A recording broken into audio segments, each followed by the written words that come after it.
All recording.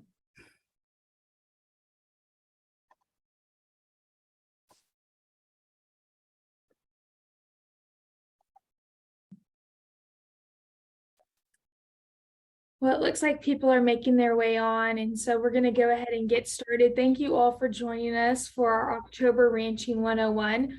We're really glad you've chosen to spend some time with us. Before we get started, just wanted to remind you all that we do have some ranch gatherings remaining this year, and so if there's one in your area, we encourage you to come. To see all of those, you can go to our website, tscra.org/events. And also there you'll be able to find our Ranching 101s for the remaining of 2022 and 2023 dates and topics. Our next one will be November 15th at 1 p.m. here on Zoom. And we're going to be talking about how to have a profitable operation. And so I think it'll be one you don't want to miss. But before we get started with today's, we would like to thank our sponsors at Lone Star Ag Credit. And so at this time, I am going to share a video from them. My name's Tony Ballinger, and me and my family own and operate Crossbeat Cattle Company. We'd be considered a first-generation ranching operation. You know, we kind of started from scratch and kind of built up over the years. Just me and my son, Carson. You know, the guys there at Lone Star, they do a good job of building a good relationship. It's more like dealing with a partner than it is a bite. And I think that's really important in the ag business. Once again, we'd like to thank them for sponsoring Ranching 101 and also just being a great partner to TSCRA. But today we're excited to have Cody Duncan here, and Cody actually spoke at our ranch gathering in Mount Pleasant. And so if you were there, you know that he brings a lot of knowledge to the table, not just in the cattle industry, but also in other types of equipment. And so he calls Mount Pleasant home with his wife and daughter, and I'm going to turn it over to him today. And if you have any questions throughout the presentation, please submit them in the Q&A box or the chat box, and we're going to ask them as they go, so I will read them out loud. But once again, thanks, Cody, for being here. All right. Thank you, Ms. Tyler. Appreciate everybody taking the time to meet up and discuss and kind of, you know, allow us to present you with some things to look at for your operation. This is pretty informal. So like Tyler said, anytime if you have any questions during the presentation, please type those in and we'll get them answered immediately. And then of course, we'll leave some opening at the end for some final questions and such. So I'm going to go ahead and see about sharing my screen here. Okay, so all looks good. Okay. So I'm going to go ahead and also put a laser pointer up here just in case we need to kind of show some folks. So I'm going to go ahead and jump into it. I'm going to first kind of just tell you a little bit about myself, just so we're familiar with one another. My name's Cody Duncan. I work for Preferred Manufacturing. I'm the key accounts manager. I've worked here about 10 years right now. I took a little hiatus for a little bit, but a little bit about me. I'm actually from Southwest Missouri, so I'm actually a Missouri boy. I always joke around and say I wasn't born in Texas, but I got here as quick as I could. So I grew up rodeoing. That's how I met my wife. You know, so I've always been around cattle, horses, all that kind of stuff. Kind of grew up in the industry. It's what I'm passionate about. That led me to go to little school in Warner, Oklahoma, Connor State College, where I continue to rodeo and continue my education for ag business.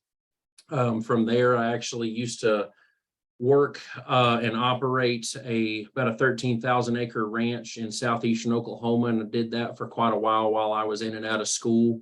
And once I left there, I transferred to Southern Arkansas University, and from there continued to rodeo to help pay for my schooling, and then continued, of course, my education and stuff like that for ag business and nutrition. I actually did work on a dairy while I was there. My wife and I both were actually on a milking crew together, and I also worked on their beef cattle operation. So I kind of maintained the relationship pretty much since I've been young all the way to now, just because that's where my passion lies. From there, I ended up, excuse me, getting a job at Prefert Manufacturing back in 2011, and came and started working here as an inside salesman. I actually was able to find a little rent house that they might even be watching today, but on the Justice Ranch, which is also actually a TSCRA member themselves. But I actually lived in a rent house of theirs, assisted them whenever they needed it and stuff. So of course, just staying in that lifestyle. From there, I actually did leave Prefert for a little bit for an opportunity to manage a co-op in Arkansas, and took that opportunity, and that did nothing but just kind of excel me more into learning more about cattle and pasture management. I helped a lot of people with feeding programs, did a lot of feeding trials and stuff. So a lot of really kind of getting more to the nerdy stuff that I actually really enjoy. And then from there, I kind of boomeranged and came back to Prefert. So I've been back now about 5 years, and that kind of leads us, in today where I've do the key accounts and stuff like that. And, started from an inside salesman and just kind of worked my way through. So now that's a little bit about me and my background and kind of where I come from and everything. So we'll kind of move forward now. So enough about myself. We're going to move into the company itself, so you're kind of familiar with Prefert if you're not. We were actually founded by Marvin Prefert himself back in 1964. And he was actually one of the very first people that invented the first gliding action head gate that fully opened in the front. So before that time, there was a lot of things like a single swinging door that had a guillotine style head gate. Then you also had, maybe some swinging doors, but he was the first one that made the almost like a curtain style, what some people would call it, where it moves equally top and bottom and side to side, and it opens all the way so the cow can walk all the way through it and entice the animal behind it to walk behind them. And then also the same motion that opens the head gate is the same one that closes it, so you can just process cattle pretty efficiently. And that was done back in the 60s. So Marvin was a natural born inventor, and it actually started out as a favor to his neighbor. His neighbor was trying to work his cattle and having a really rough time. So he said, let me just make you something. And that head gate in that picture was one of the prototypes that he made. He altered it a little bit, but that was one of the first ones he made. And kind of the rest is history after that. We started from one item, and now we make over 1,000 items now, and service the community from farm, ranch, and rodeo and equine and all that kind of good stuff. We're still a family owned, family operated. We're in our 3rd generation of ownership, and working on the 4th. The 4th is still young and upcoming, but they're actually working in the plant as we speak, and working their way up just like their dads did before them. And this has kind of led us to be what we would call, Prefert is the #1 name in farm, ranch, and rodeo equipment. It all started from that one head gate. One of our slogans is built by ranchers for ranchers. And that actually is not just a slogan. That's kind of a true fact. The Prefert family actually have their own working ranch. It started off, it's gotten as high as about 500-600 head, but it kind of dwindles in between. We're at about 250 head right now. But they've been in the cattle industry for almost 60 years now, and pretty much use it like an idea factory. So a lot of companies, that's a rare thing to be able to say that, we've got a ranch in the back door of our plant that if we want to try something, we can take it back there, use it and abuse it, find out what works and doesn't work, come back to the plant, fix it, and make sure it's working right before it gets to, the retail world and gets on, a customer's place. So that's really it's a rarity about the product that we produce, that, it's tried and true, trusted, and built by people that actually use it every single day. So kind of getting out of that. So that's about myself and the company and everything. We're going to keep it pretty vague. I mean, I know I just kind of, gave you the Prefert spiel, but I know a lot of people that's going to be on this call, and especially even myself included. There's a lot of things that I have or own or might be buy in the future that might not exactly be a Prefert product, but we're going to stay talking about things pretty vaguely. and just mainly of saying like why this item is important and what to look for if you are going to purchase one or you maybe want to alter one, the characteristics to look at, change, to be aware of before you purchase something or change something up. So we're going to keep it pretty basic. I'm not going to be just trying to, ram any kind of product down anybody's throat, but so there's really two aspects of the basics of an operation. A is going to be items that you need to maintain your nutrition program for your cattle. And the other part is going to be your handling equipment. Those are where a lot of, if there's anything other than just pastures and fences and stuff, this is the items that you might have to buy, purchase, borrow, anything like that. Your nutrition program is going to be more of things like, how you're going to feed mineral or your forage, your main forage stuff, bunk feeders, creep feeders, water sources. Those will be some things we're going to dive into individually.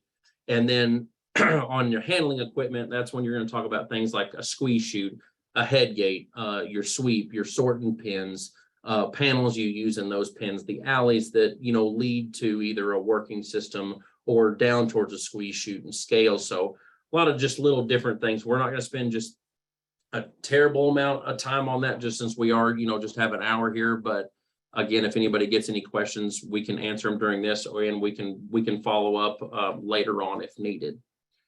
So in the nutrition program, you're going to see a couple different kinds of equipment that we think is probably pretty important. So first one there is going to be something, like your mineral, your water, your forage, and your bunk feeders, like things that are going to supplement these animals to help them survive and thrive during certain situations. The reason that all these items are very important is because you need the right equipment to assist in nutrition consumption for your animals. Because if there is a lack thereof, it can affect many different things and there's ripple effects that we sometimes might not even think about. But it can affect things like your breeding back rates, your conception rates, making sure that the cow is able to support itself and the calf that's beside it, and then also hopefully the one that's growing in its belly at that time, because you normally don't want very much time from the time it's calved until they are bred back, so that you're always keeping a bun in the oven. But that means that animal is taking care of itself, its calf, and the one that it's growing. So there's a lot of nutrition needed there, not just for themselves. But these are the items that help do that. And then also, building healthy immunity systems and all that kind of good stuff. So that's why a nutrition program and having a lot of these features is very important on an operation. So we'll kind of dive in, a little bit deeper into some of these. So mineral feeder, as you can see, there is a bunch of different varieties, ways to feed mineral to animals. So first and foremost, before we get to the equipment, the reason it's important is that mineral is the smallest part of a cow's diet, but it plays one of the biggest roles actually in its performance as it pertains to health and production of that animal. And it is the only thing that a cow cannot get naturally. So that's why salts and minerals and all that stuff exists to supplement animals, because otherwise they'd be licking on T-post and rocks and all that, anywhere they can find some kind of item to solidify that craving that they have. And every season is mineral season. Mineral is the one thing, whether you're feeding hay or doing various things, mineral is the one thing that you have to feed year round, or you should feed year round. I'm not saying you have to, but it is very highly recommended to feed it year round. There's not a season for it. Every season is mineral season. So it's very important to keep it out, keep it in front of them. And then with doing that, they don't gorge themselves as well. So when you do put mineral out, they mow through it because of the lack thereof that they've been lacking. They're trying to get those needs met, and they kind of gorge themselves, which is not good on the pocketbook. One of the other main effects, the things that just mineral can affect specifically is your reproduction, your conception rates, and even sperm counts can be affected by the mineral consumption, to make it in the positive or the negative. Their feed and forage consumption can be altered. So sometimes if their needs are not getting met nutritionally, they might eat more forage whenever you can't really afford for them to do so, because they're not balanced. They're trying to get it somehow. And then one of the biggest things is their immune system. That's why it's really, really important. There's also, it's just kind of like us taking vitamins and stuff like that, vitamin C's and stuff to stay healthy and have a good immune system. This is the same thing that is for cattle. And one of the biggest things is while you're giving this to the cow, that calf that's suckling at the cow is going to get those minerals, and whether it's mineral packs and Availafors, and depends what you're purchasing. And then also it's getting put into that calf as it's growing in their belly. So when they hit the ground later, that they've already got some built up things that they are going to need as they're growing, because that's when they're most susceptible to sickness whenever they first get into the world. So it kind of gives them a good fresh start. Now on the kinds of feeders, kind of depends on the background. You know, you're a cow calf guy, a backgrounder, you do breeding stock, you know, seed stock kind of stuff. If I'm just running a whole bunch of bulls and doing some breeding stock, I probably am not going to have something big, massive, and bulky, so that they can go and make a play toy out in the pasture. You know, it might be something like a ground mineral feeder with a tire around it or something low so that they can't play with. So different circumstances might make you have different feeders or different ways of feeding.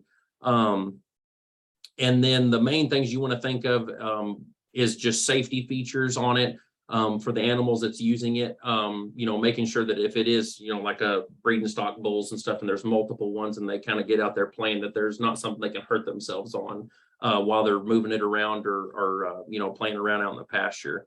So you want to think of the safety features of it, making sure it can't get caught, hung, moved around too much, that kind of a deal. And then the last thing is the nature plays a factor on mineral, because again, it's out all the time. You need it to be always available, but you need to keep it out of the elements. So making sure that the wind and the rain can't get to it and either blow it away, harden it up so that they're not utilizing it and they have to break it apart. Because once that happens, that affects your consumption rate. When it gets hardened up, they have a harder time, licking it and consuming it. So they might, just not even mess with it. And then that's, of course, going to affect your consumption rates. So that's something to think about as it pertains to a mineral. Your forage feeders, this is going to be the largest part of a cow's diet. So this is the fuel for the machine here. The main fuel for the machine is going to be through forage. And it's the most economical route for nutrition and most efficient for cost. This is always grasses. And then if you can't do grasses, it's feeding hay. So the uses, of course, when you're have to use one, that might be if you don't have enough land to support the animals you have, you're going to have to supplement with hay and feeders. Or if you're in a dry lot situation, you're going to have to supplement that as well. And then, of course, the seasonality part of, going into fall and the winter months when we all have to start feeding hay, that's more relatable for a lot of people. But there's some people that have to do it year round, depending on their situation. The main thing you want to look for when either purchasing or, just evaluating them is there's kind of three factors I like to try to cover normally, is waste allowance. So, that's your sheeted or not sheeted. You have to kind of evaluate whether sheeted has value or not value. I always say selling to a customer, if you want sheeted, yes, that's the right answer. If you want an open feeder, yes, that's the right answer too. It's whatever fits your operation, your needs, your pocketbook. But there is opportunities to add that value, and always a waste factor. Think about waste, keeping it up off the ground. If it's a hay manger kind of a thing, there's all different options out there. Next one's going to be longevity. So always think about like your gauge of steel. If it's lightweight, is it going to last me a long time? And use and abuse of moving it with a tractor, animals pushing it around. And then it's going to also be like your coating. Is it powder coated? Is it just painted? Is it dip painted? The different kinds of coatings. Longevity is one that you want to think of when you're going to purchase one of these, because we don't want to have to buy it twice. We don't want to buy one every 2 years. We want this thing to last us quite a few feeding seasons. So that's something to think of that can help it last longer. And one of the biggest ones, it's the last one, but it should be probably the first, but it's going to be your safety. So that's your head traps, your leg traps. You'll see like in these feeders right here, there's nowhere, if an animal puts an item in, whether it's a head, leg, anything, it can always get it out. So we personally, like just like this junction right here, ours are actually swedged together. So we don't have a brace right here. So we actually crimp and bolt each ring together at 3 junction points. So that, and these are all spaced equally so that there's no smaller or too big spots in it. Some people have braces that run up and down, but they didn't change the spacing of the slat bars. So that's something you want to look into, because an animal can stick its head in, maybe get stuck, or a leg and possibly get stuck. So just small things to look at, because if you don't have the right feeder for the right animals, you sometimes can end up in a situation like this one here, which is not fun for the animal, the owners, anybody. So you always make sure that you've got the right feeder for the right situation. Continue on the nutrition program is going to be like our bunk feeders. So this is an important thing to have, because this is a way you can hand feed animals with minimal waste. So that's really good to be feeding calves, bulls, docile cows, your show steers, stuff like that. You'll see like in the middle here, we actually have a calf pass panel put in, and we have a bunk feeder in there. So of course the calves can get in and eat and the cows can't. So there's a lot of different applications, making feed lines, like this feeder here is flat on the sides with bolt holes. So you can actually make a feed line and make it in 10-foot increments. But depending on what kind of operation you have is going to tell you probably what material you need to probably maybe possibly look at. So if you're running a feed line and there's a lot of use and abuse and vehicles driving by and animals are at it every single day, you might want to see about like an all steel or an all concrete or something like that. That's going to kind of tell you the material compared to, like an all poly or something like that. So what you're using it for is going to help you with the material, if it works or not going to work for you. The next thing to think about is going to be your replacement. Like if it does break, how easy is it to replace? Things like a concrete or a all steel, that's pretty low maintenance on things like that, because they can take a lot of use and tongue-tied there, use and abuse, and calves can get inside of them. There's not really a whole lot of damage that they can necessarily do. But then we have like an economy line, and this is ours, but it's an economy feeder, but we make a replacement liner. So if that thing gets broken, whether it's by the elements or by an animal, we can replace that pretty easy. Sometimes when there's a molded feeder, not saying they're bad, but if those things start getting holes in them, they start holding feed, they start souring sometimes, and there's not really a good way to replace it other than replacing the entire feeder. So not knocking it, it's just these are just concepts to think about whenever whenever you're trying to purchase one of these feeders. So are we good on questions? No questions so far? You had one come in. Is there a preferred feeder y'all recommend for longhorns? So very good question. So we do, but I wouldn't even call it an actual cattle feeder. It's actually an equine feeder. And the reason we recommend an equine feeder that we sell is because, let me go back here, is that our equine, well, this one's actually kind of similar. So this person, you see, it's got a horned animal. They don't have any rails that go above the top of it. So we have one that's similar where we don't have any rails. We have an all sheeted version. So it's only just this sheeted part, which I would recommend would probably be one of the better ones. And our sheeting is actually, well, again, not trying to be biased, but you want to make sure that the sheeting is tall enough, because if there's no slats or bars to keep the animal from trying to get into the feeder, you just want to make sure that sheeting is tall enough to entice them to not do so. We don't have to have the sheeting on this so tall because we've got the bars and the cross members to keep the animal out. Something like this, where it's just what we would call in the industry a tombstone feeder. It kind of looks like a tombstone sticking out of the ground. We have that option as well. We use that for, of course, it actually adds structural strength in ours, and then it keeps animals spaced out. So each person has a slat, or each animal has a slat to get into. So if you do have a longhorn, I'd recommend to have an open top feeder so they're not sticking their head in between something and have to try to get those horns out. So that's a very good question, and it's a common question. All right, crate feeders. Now, this picture right here makes a liar out of me because we actually don't offer a creep feeder anymore, but I still wanted to put it just so it kind of paints a picture for everybody. Creep feeding, I do think is a very important thing to have if it makes sense for you, depending again, of course, on your operation. But this is your way to get, 24/7 feed flow maintenance, maximizing feed supplements to an animal without you having to babysit them or do it in like a bunk feeder, like we talked earlier.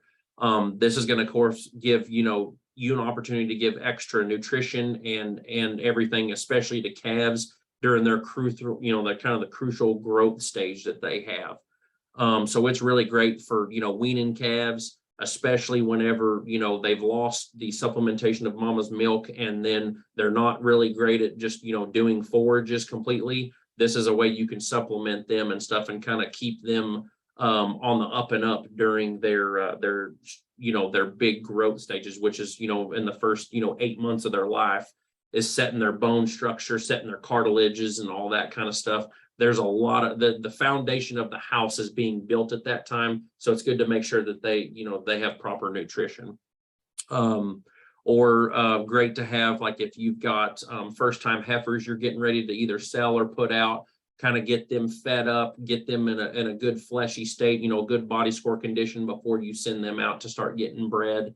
It's just going to help them down the line. And the same thing for breeding bulls as well. If you're going to be selling breeding bulls or anything like that, getting them in a good fleshy state and before they go out and put in the work.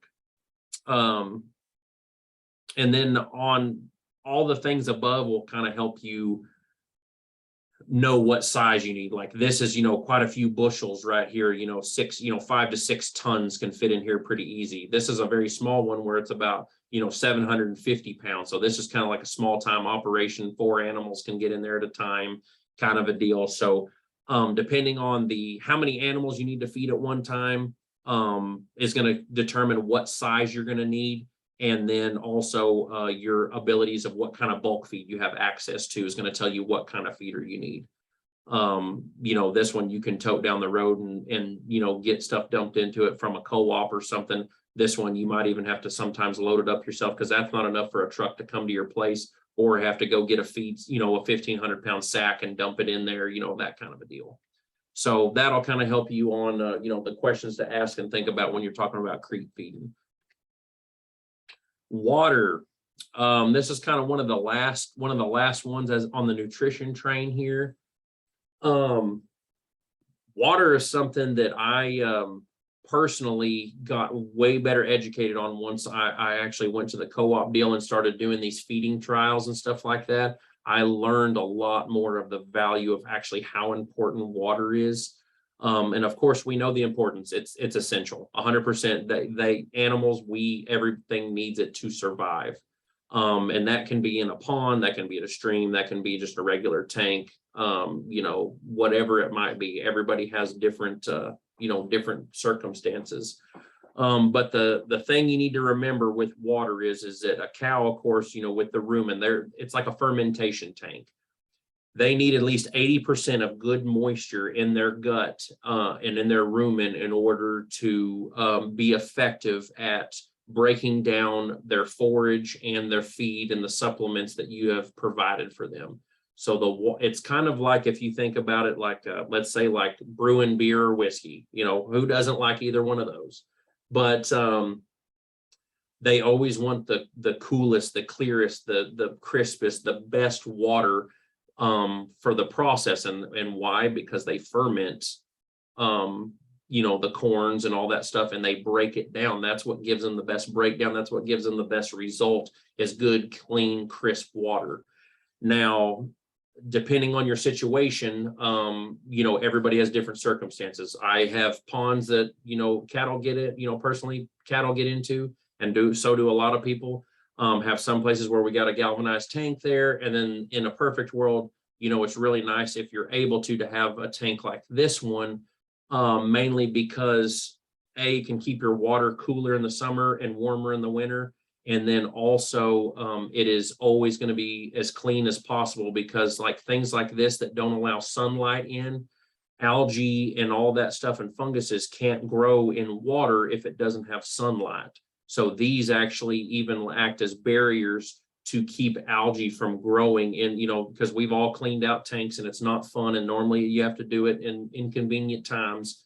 But that's one of the nice things about these tanks. If it's doable for somebody and you can run water out there, that's a very nice thing to be able to do. But other than that, you just need to make sure to try to get the freshest water you can. If it's in a pond like this or a slough or something that's a little dirty, not saying that's bad, but maybe if you're able to do water treatments, you know, a couple times, you know, every couple of years or so, just to kind of keep that water freshened up as much as you can is good for the animals. But just having it available at all times is one of the biggest key things. All right. So now we're going to kind of move into the animal handling part, excuse me. And talking about certain items. Before we get into it, we're going to kind of talk about why, you know, things like that are important. So you'll see things like the, you know, that you know about like the BQA, the beef checkoff dollars and all that kind of stuff. That is of course, you know, to focus people on proper management practices. Major focus on centering around, you know, the real and perspective beef safety issues that are related, you know, to the consumption of beef. This is a pretty important focus for a lot of things, just mainly because that's where you have, you know, the animal welfare and all that kind of stuff. You know, good management for your animals is going to produce good quality product to the consumer at the end. And then also there's a public perception that we need to maintain, that we stay in the right lane, because things like that, especially nowadays when a lot of things are a lot more sensitive probably than they used to be, we need to make sure that we're doing what we can for our industry to not give any more ammunition to folks that don't really understand how things are in the industry, in the world that we live in. Some of the folks that think that meat comes from the supermarket, and it's, you know, doesn't come from all the time, effort, labor before then of the producer, you know, going out there feeding hay in the snow and pulling calves, you know, in the wintertime, whatever it might be. So we always got to do our part and make sure we stay in good health. Of good handling practices is going to make healthier animals. It's going to have less stress, which is going to make better yields, better grades, and that's just better for everybody's bottom line.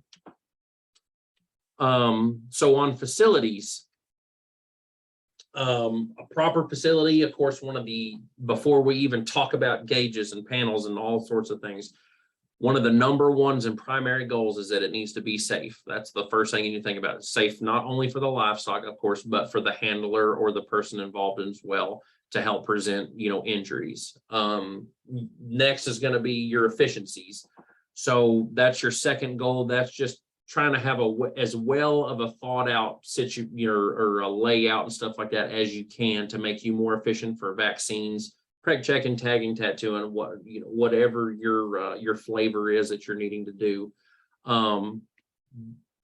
Being able to, you know, be more likely to work in a good facility than a bad one. I mean, it's just like if a vet is going somewhere that he knows the facility is not great, they don't really want to go there and help work those cattle because it's a little bit rough. But if you got a good thought out one and you've tried to do the best you can, that's all anyone can ask for.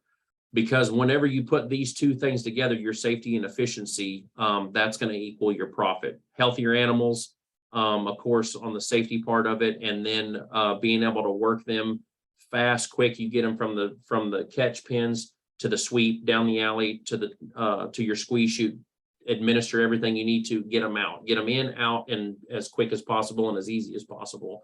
And that's going to save you time, money, labor, and of course, that's going to just improve your bottom line.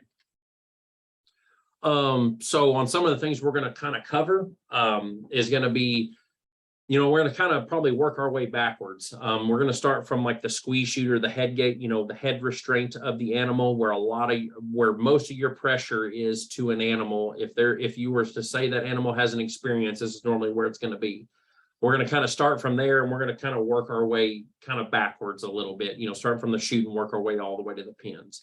But, you know, The chute and head gate, of course, is going to be your main cattle restraint for giving your, vaccinations, deworming, all that stuff, everything to hold them still, to keep them safe and you safe.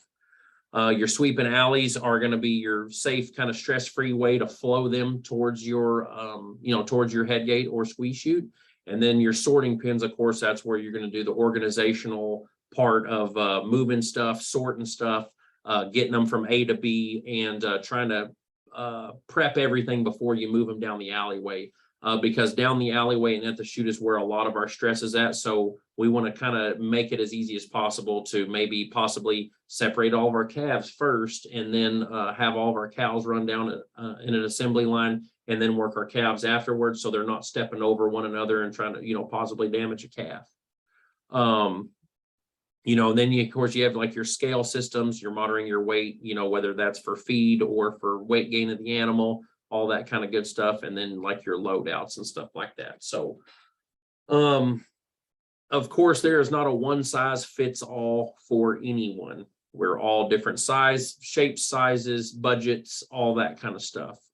So you just got to find out what you need and what can work for you, and then, kind of go from there. But most equipment is technically is optional. You just got to choose what you can live without and what you can't live without. So that's, tell you, if I can get by with a head gate instead of a squeeze chute because I've only got 20 head, maybe that's a better option. Maybe I need to work 100 calves twice a year or once a year. A calf table might be a good option for me to save a lot of time and money. And then the same thing with your scales, palpation cages, all that kind of stuff. There's all sorts of different options, and you can mix and match and move things around to make what works for you. So on a head gate and or squeeze chute, so let's just talk about a head gate in general, things to look for. Again, try not to be branded. Just going to kind of tell you, there's about 3 main options on the markets today. That's going to be a swinging door head gate, or like a Western style door head gate, whichever you want to call it. People call them like a self catch, is what they're commonly known for. Then you have what we would call like a V head gate or a scissor head gate, which is where it's pivoted at the bottom and it actually just pivots from that point. Still moves side to side, but it's still pivoted at one point at the bottom. And then you'll have what you call like a curtain style or a gliding head gate, which is going to be like the one right here, where it moves evenly from top and bottom and moves completely out of the way and completely shut. You just have to evaluate what works for you. So some people say, well, this is an automatic, this is not an automatic. This actually does have a feature of an automatic head catch in it, and we have a lot of videos and stuff like that out there explaining how to do so. But if you're a person that works animals by yourself, you need to try to see if there's an option for whatever you're purchasing or whatever you have, if there's a way to make it an automatic. If you can't get a neighbor or a buddy, a friend or something, or a spouse, that one you might want to be careful, because that could create issues down the road. So, but anyways, evaluate if there's maybe an option for you. And then of course, on head gates and stuff like that, one of the main things is how it catches them. Let's say if an animal, like this gliding head gate and the locking on it, doesn't matter what size the animal is, the lock is doing all the work. It doesn't matter if it's here, here, here. It can catch any size animal to one size fits all, no adjustment. Sometimes what you run into with fixed, what we call like a fixed head gate, is that you actually have to adjust. This is called the yoke. So like, here's the yoke here. This is the yoke. This is what's going to catch the animal. So you see that there's a certain width right there, because this is shut. Is that making sure you have the correct width for the animal, because that thing's got to kick backwards and then it's going to hit the shoulders and the neck and it's going to shut. You need to make sure you have the right width on there, so it's not too narrow and chokes them down when it shuts, or it's not too wide, so when it goes to catch them, they're sitting there doing one of these motions where they're moving back and forth, and you can't administer something. And or they're kind of making a little bit more noise and stuff like that. So that's some things. And then you have like a V style, that sometimes if you catch an animal, sometimes animals go down in the chute. Well, depending on what kind of head gate you have, that can be an issue or not an issue. You know, like a head gate like this, you literally just open it up and give them a little bit more room to operate with, and hopefully they'll get up. If not, it's not going to choke them down because it's moving away from the neck and there's no taper. Same with this, there's no taper here if an animal goes down, but a V style sometimes, if that catches and an animal does go down, that does kind of slightly go on the vitals of the neck. So again, just things to think about whenever you're looking at head gates just themselves, if you're, you know, just all the different features. And then on squeeze chutes, you know, you've got manual options and you've got hydraulic options. These two technically shouldn't really be in the same category, just for the fact of there's a lot of work going into this one, that you could be working hundreds or thousands of head. Sometimes you won't see that, you know, working manual. I mean, I have worked hundreds in manual chutes, and it can be done for sure, but you know, it's a little bit, you move a little bit stiffer the next morning. Sometimes you work a couple hundred head. Anyways, you just want to look at all the features from front to back. So like we talked about the head gate, you just want to think about things like the sides. Does it, you know, can it squeeze the animal down so it restrains it, you know, and keeps them from moving around and hurting themselves or you? Do you have side access, which a lot of them do? You know, I can gain the access to the top of the animal. Do I have anything at the bottom where I can gain foot access or teat access to an animal? To let maybe like a calf needs to come in and nurse, or I need to treat mastitis, anything like that.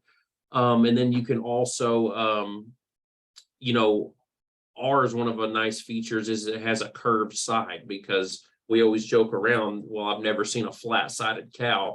Cows are fat like a basketball, so we try to cradle them. So we actually have bars that are contoured, so it kind of cradles that animal. So it's like putting your hands on a basketball. Can you hold it better with your hands together like this, or when you put your fingers around it? So all different things, and everybody's got different features, you know, like handles. Are they moved up out of the way where you're not going to try to, you know, duck down or jump over anything? You can move alongside of the chute with no problems. Is everything accessible in a hand's reach so you can operate it and not have to move around much?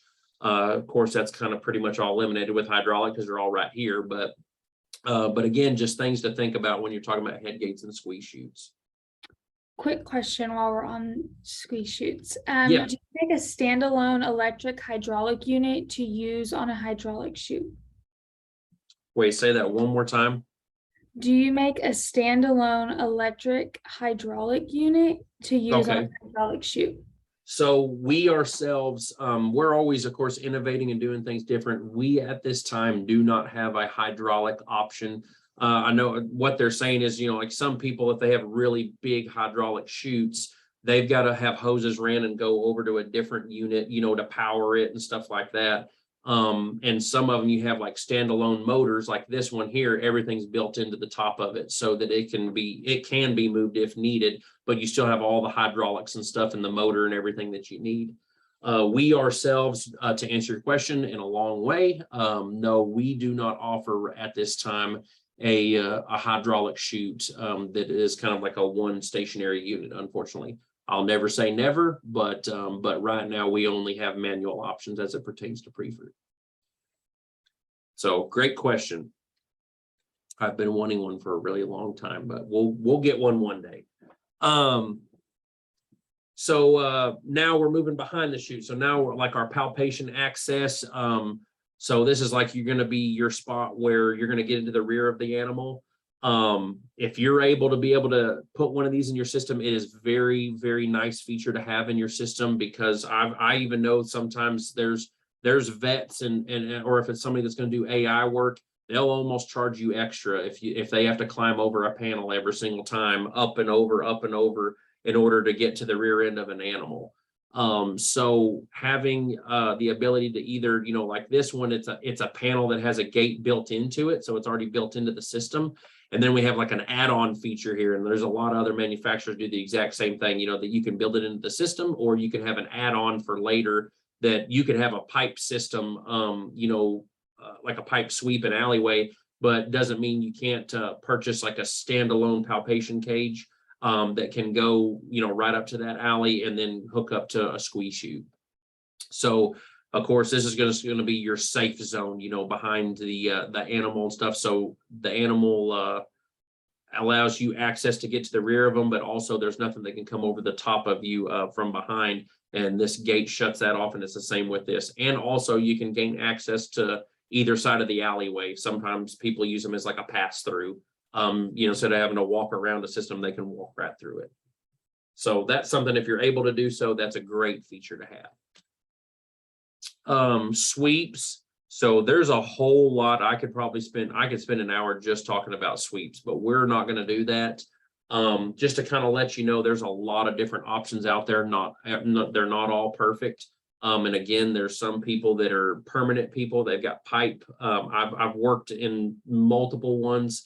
I'm not saying one's wrong or the other. I just know that what's nice about portable systems like this, whether it's ours or somebody else's, is that you can kind of mix, match, and make what you need, and you don't have to weld things in, or you don't have to cut them out and then re-weld something else to make features. Like if because people normally, they want to expand, whether that's sometimes expanding outwards or maybe dwindling down. Things change over time, so you want to be able to adapt and change with them if you're able. The main thing really in this to talk about is you kind of have like we personally offer like a good, better, best, and so do a lot of other people. It just depends on your operation. Of course, your pocketbook cost is always a factor. But like, could I get by with a system like this? It's maybe not as tall and or heavy, but still a really nice, good system that I can work my cattle in efficiently. And then you kind of have like the middle ground, which is going to be like more of a what we call like a rough stock version. This is going to be 6 foot tall, 14 gauge steel. This system before it is going to be 16 gauge. You never, with dealing with anything with cattle, you don't want to go less than 16 gauge. 16 gauge is kind of like the threshold of if you go beyond that, you're dabbling with lighter gauge steel that animals can bend and move and stuff like that. So if it's 16 gauge steel or stouter, no matter what it is, you at least know you're working with something that is stout enough to handle pressure from animals and pretty heavy pressure. And then this is what we would call an open version. And then kind of like the big brother is what you would call like a sheeted version. So it's kind of like feeders. You can have an open version, you can have a sheeted version. Both of them work great and efficiently. Neither one is right over the other. It just kind of depends which way you like. In a perfect world, if I could pick and everything was perfect, I would love to have a sheeted tub. And then I would actually do what's called like what we would call like a hybrid alley, where you sheet one side of it. So all the animals are coming from here and moving to your sweep. And this is mostly all your pins are and stuff like that. But if you sheet this one side, that kind of helps entice those animals, and they get around this sweep and they come down the alleyway. They can't really see as much what's going on over here with all their friends and all that, or if there's other people, they can't see that as much. And this side is open, so I would have open panels like this that actually pin in, so that the animals can see me, and I can operate more off of body language and pressure, and not maybe have to use as much of a stick or a T-post or a post or a hot shot or whatever it might be.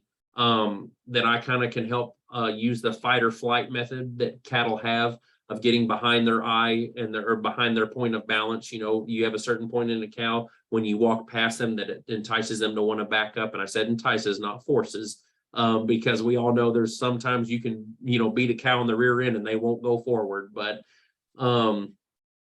this helps entice them to flow away from you, whether that be forward or backward, and having it open is really nice, so that you can work off that, and then the other side sheeted so they're not distracted what's going on the other side. So again, just make sure that it is going to be tall enough, stout enough for you and your operation. Moving on to scales.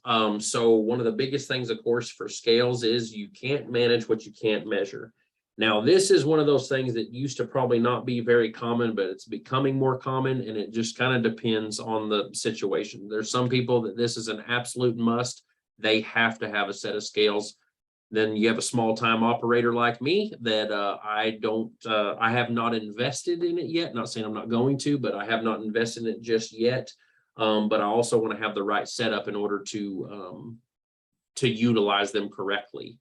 But you can't manage what you can't measure. One of the biggest things for scales is for your breeding efficiency. So that's more of, let's say if we're out driving in a pasture, you can't see a cow losing 50 pounds every year or 25 pounds. Like you can't, it's hard to see when you're out driving around the pasture. I do what I call the 2-6 method, which is 2 windows down with a 6-pack beside you.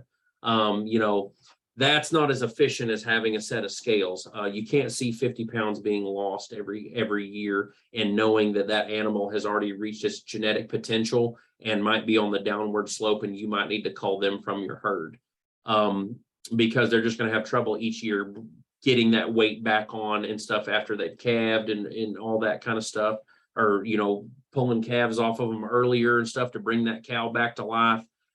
So breed efficiency is a big thing with scales, being able to weigh them and know that they're good, that they're gaining weight or not losing too much, to keep you at the best genetic potential as you can, or, the breeding that you can on your place. Feed efficiency, of course, that's a big thing of especially whenever I used to do feeding trials, it was very important to be able to weigh the animals, do a feeding trial and evaluate the data afterwards and weigh them again in 30, 60, 90 days and see where our efficiencies lie, to see if this is a good investment or a bad investment. Just that in itself can tell you, how much feed is getting consumed every day, what your average daily gain is. And that can be, maybe you find out whether the animal's not good or the feed's not good. That can all be told just by weighing your animals and which one might need to be altered. More access to feed, maybe, or less. And then maybe the nutrition, development of that feed might not be what you need, kind of a deal. And then, of course, health. One of the biggest things in for that is, when you have things like vaccinations and wormers and everything that are weight sensitive, that's very, very important to have in order to know whether you don't want to overdose and throw money on the ground, but you also don't want to guess wrong on weight and underdose. And then, of course, that animal doesn't reap the benefits of that vaccine, and you still threw money on the ground because it didn't serve its purpose for what you paid for it because you underdosed. So health is one of the biggest things as well, why these scale systems might be important. And you can see in a system like this, it's done underneath the squeeze chute itself is an option. And then this is like a part in an alleyway where there's a gate in the front and the back. So that animal has only one option, which is to stand on the scales, and they can't move forward or backward. All right. So now we talk about panels. We kind of talked about a couple of these things. We're kind of getting closed on time here. I've only got just a couple slides left, but this is a feature aspect. You want to make sure, first and foremost, if you're going to have a panel, whether that be in your catch pins and flow pins and stuff like that, you always want to make sure it has a lot of these features. Safety, of course, being one of the biggest things. Not all panels are created equal out in the world. Some are taller, bigger, stronger. Some are smaller, shorter, inferior, steel. So you always need to ask gauges, heights, things like that. And of course, see if there's any built-in safety features. Like this panel, for instance, is a pin design. There's a lot of pin designs that start down here. This pin is actually moved to the very top of the panel. So when two panels are joined together, there's no trap in between it. So if anything come up top, they can't fall in between. Same thing for like any of these panels. There's actually safety features built into it. Just like this, right? When two panels are joined together, there's no gap there. And it's almost like a bridge that goes over. And then also, or there's like a safety feature of strength here on a leg that kind of helps strengthen the bottom. All sorts of different things. So see if those exist in a panel. Durability. How strong is the panel? Can it take the use and abuse? Is it powder coated? Is it just regular painted? That's going to play a factor in how long it's going to last and how durable it is. The quality of the coating. If it's just painted and it's going to come off in 2 years and it's going to start rusting, that's going to be kind of money down the drain eventually down the road. And then also, is there any openings like where water can get in through the top of the pipe and then come in and they can rust from the inside out? Like all different features that you can ask yourself before you're purchasing a panel. Adaptability, you know, is it going to fit my needs? Can I stick it into certain places and it adapt to the situation I'm going to put it in? Can it join up with other items or structures? Can it pin up to multiple, you know, items or chain up to multiple items? Can it go to an item that's not the same brand, possibly? Those kind of things. And it can make it easier to add or remove items. You know, I got bigger, I need to add more stuff. I got smaller, I need to take some away, but I don't need, you know, to change up too much. Adaptability is really important, where you can just take a panel and put it up and make it bigger, make a pin bigger, or make a pin smaller just by taking a couple panels out of it.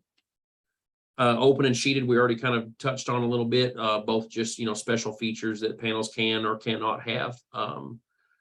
Cost, of course, is relative. And, you know, a lot of the things above here dictate the cost. So, you know, cool stuff and good stuff is not always cheap. That's why a Cadillac has a Cadillac price, you know, kind of a deal. It's because you're paying for the features and the benefits and all the cool things that come with it. And those, unfortunately, you know, come at a high, you know, I wouldn't say a high price, but they come at a price. High is a relative term.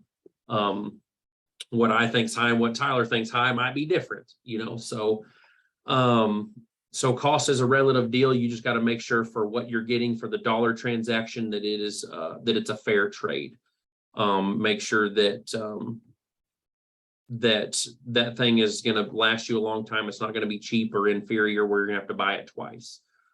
So that's where cost, you know, if there's a $20 difference in 2 panels, but one of them is probably going to last me 10 more years, I'm probably going to spend the money and bite the bullet, whether I want to or not. But it's the best decision for later on down the road. And most of us are all in this for the long haul. Otherwise, we probably might not be in it. So any questions? We good so far? Okay, we're getting right down here. So this is one of my last slides. This is, you know, once you kind of know, you know, so this is a whole entire setup. Once you know what you want for your squeeze chute, you know, you can place that in. Once you know, like, what you're going to want to have behind it, you know, palpation cage access, we can put that in. Then, you know, hey, I want to have scales behind that. That's a great thing to have and add that in. And then, you know, I work a lot of calves. I have a separate alleyway to work them, all that kind of good stuff. So deciding what you want and or need for your operation will automatically kind of start building you what you're going to want. And then once you've said, well, I want to pick this kind of panel, you know, it's a good cost. I can afford a fair amount of them to make fairly large pins. The next part of that is how are they all going to go together, which is like your flow and stuff like that. Now, this can be done almost no matter whose product it is. You can use this, and we already have made up kits on the website. We do free consulting. We draw up stuff like this. We can change, alter, and I mean, I can take something like this and put it in a pole barn and move things around so we know that this will fit on your operation. So once you've got all this stuff figured out of what you want and or need, that'll tell you kind of how you need to set your stuff up. So like, hey, my loadouts, I need to load it. I'm loading out of my tub here. So I need to have good space over here so I can back a trailer in. I can shut this gate. And then whenever I bring cattle in, I can actually sweep them right into my trailer. You know, I can have this pin for calves, this pin for cows and cows. You know, just evaluating how you want to lay it out. Once you've figured out all the things you need and want, and what you can build it out of, that's when your design aspect is going to come in. So personally, we try to make it almost like we call it, like run them in circles method. You want to be able to run animals in circles, you know, so I can kick an animal out of here. I can have the route of going across this alleyway into this pen. I can go into this alleyway, go down to this pen, or I can just kick them straight off into this one, and so on and so forth. You know, if I want to bring a trailer in and dump them, or I have a fence, coming up over here, I can actually run a fence right up to this and open that gate, and animals are automatically going to feed into my cattle system. A lot of different things, routes you can go, but this is what you want to try to do at your place, is just make a good, easy flow where animals can come in, get moved around and sorted, have a good route to your squeeze chute, come down your alleyway, and then be worked, and then of course go out about their business and do it all quick and as efficient as you possibly can. So that's, boy, we hit it right on the dot of old 2 o'clock. Of course, we'll open it up if there's any questions or anything like that. Please send those. And of course, I can have my information sent from Tyler and stuff like that to you folks that are on this call, so that you can see, or you can reach back out to me if you have any other further questions, or if you want help with, getting information about products, some consulting, all that kind of good stuff. Thank you so much. I also, if you have questions or need something, you're always welcome to email us at education@tscra.org, and I put that in the chat. And looks like a few people have sent thank yous in, so I would like to echo that. Thank you for your time and sharing your knowledge with us. Yes, very much. Oh no, I'm glad to do it. I appreciate, being a part of it, and y'all allowing me to be a part of it. We are here for you. We're here to serve the customer and this association. We've been involved with each other for a long time. So we're here to support the membership, and anything you need from us, you just always let us know. Well, it doesn't look like we have any more questions coming in, so I'm going to go ahead and close it out. But thank you all for joining us. Cody, thank you for your time, and Absolutely. down the road. Thank y'all so much.